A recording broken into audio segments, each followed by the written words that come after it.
Bonjour à tous, j'espère que vous allez bien. Aujourd'hui, je vous explique les étapes du processus de refinancement hypothécaire pour consolidation de dette avec moi. C'est parti.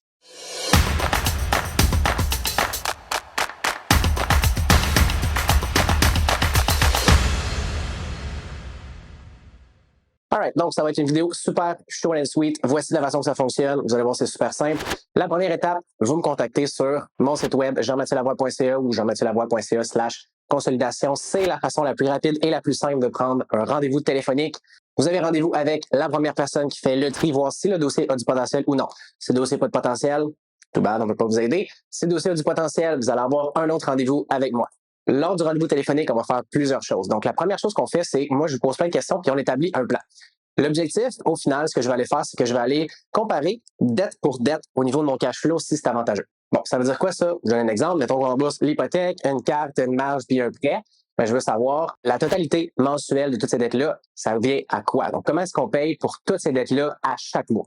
Après ça, c'est pas compliqué. Je calcule avec mes frais, notaire, toutes mes dettes payées. Ça fait une hypothèque de combien? Le taux d'intérêt, le terme, l'amortissement. Bam, j'arrive à un montant, puis après ça, je suis capable de comparer les deux, voir s'il y a une bonne différence. Ensuite, une fois qu'on établit que bon, il y avait une bonne différence, on y va avec ça, c'est super simple. Lors du rendez-vous, ce qu'on fait, fiche info client, je pose des questions au client, puis après ça, je me prends des notes. C'est assez niaiseux comme note, mais j'ai pas le choix parce que on a quand même un gros volume de clients, puis il faut que tout soit à la même place pour chacun des clients, pas que je perde la tête. Deuxièmement, je fais signer l'autorisation de l'autorité des marchés financiers. Ça s'appelle un contrat de courtage. C'est super simple. C'est pas un contrat de banque ni rien parce que, of course, j'ai pas soumis rien à date. C'est vraiment simple. C'est un contrat qui stipule que monsieur, madame, emprunteur ou copropriétaire, peu importe, autorise Jean-Mathieu Lavoie et les membres de mon équipe à avoir les documents, les soumettre, négocier, parler en nom à la banque et surtout, il y a un contrat de confidentialité là-dedans. Donc, le contrat de courtage, signature lors du rendez-vous, super important. Troisièmement, une fois que le plan est établi, la fiche info est faite et le contrat de courtage est signé, je fais ça électroniquement, by the way, je vais envoyer une liste au client de tous les documents qu'il doit me fournir. Pour vrai, ça, c'est le nerf de la guerre. Souvent, les clients, ils me demandent, OK, mais c'est quoi les délais, nanana? Croyez-moi, croyez-moi pas, souvent, les délais les plus longs qu'on peut épargner, c'est au niveau de la documentation des clients. Ça m'appelle, ça dit, ouais, je suis pressé, moi, nanana. C'est tout ça pour se rendre compte que 2 semaines passent après le rendez-vous, puis j'ai fuck all le document. En fait, on ne travaillera pas le dossier. On a d'autres chats à fouetter. Si on a les documents, on a le dossier complet, oui, on va le travailler. Si on n'a pas de documents, on peut rien faire. Ensuite, du rendez-vous. Ça, c'était pour tous les rendez-vous. Une fois qu'on reçoit les documents, notre promesse, c'est qu'avec notre équipe, en 24 heures, le dossier va être monté, négocié, puis soumis. On n'y est pas avec la POC.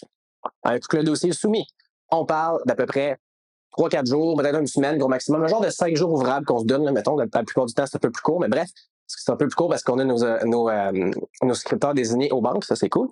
Donc, une fois qu'on a la réponse, c'est moi et personne d'autre qui appelle personnellement le client. On check ça ensemble, voir si l'offre nous convient, s'il y a des changements. Normalement, la plupart du temps, on a pas mal qu'est-ce qu'on a demandé. On signe ça. Après ça, on commande l'évaluation. Donc, au niveau des frais d'évaluation, c'est tout le temps un genre de, dépendamment si c'est à la banque ou non, mais la plupart du temps, il y a une demande à travers NAS, National Appraiser Services. Puis, c'est un genre de 5 à 800 $, dépendamment du secteur. C'est moi qui couvre ça. C'est pas tous les courtiers qui le font, mais nous, ça fait partie du service. Un coup que l'évaluation est commandée, de notre côté, l'évaluateur, il appelle. Bonjour, monsieur, madame, on peut-tu prendre rendez-vous pour telle date? Fait qu'il set up un rendez-vous. Fait que, on s'entend, l'évaluateur, il se pointe pas. Puis, il y a un truc que je donne tout le temps pour avoir la meilleure évaluation, de toute façon, je vais faire une autre vidéo, c'est vraiment de 2 choses. Donc, numéro 1, c'est de faire le ménage de propriété. Il faut que ça soit spick and clean. C'est pas un robot qui vient là. Oui, c'est des chiffres, tout ça, mais il faut que ce soit accueillant. Deuxièmement, si vous êtes capable de faire une liste de toutes les améliorations, mettons, dans les 5 dernières années que vous avez faites à la propriété, toutes les rénovations, genre, ou les améliorations, ben, ça peut aider à aller chercher le petit top à la fin au niveau de la valeur. Une fois que la valeur est sortie, c'est super simple. Le dossier, on va tomber dans la conformité. Donc, la banque va nous poser 2-3 autres questions. Ils vont confirmer le revenu et après ça, ça passe chez le notaire. Au niveau du notaire, avec notre service, on a notre propre firme de notaire qui fait presque exclusivement nos dossiers. Donc, vous avez un service VIP du début jusqu'à la fin, sans exception. Et le notaire peut même se faire en vidéoconférence.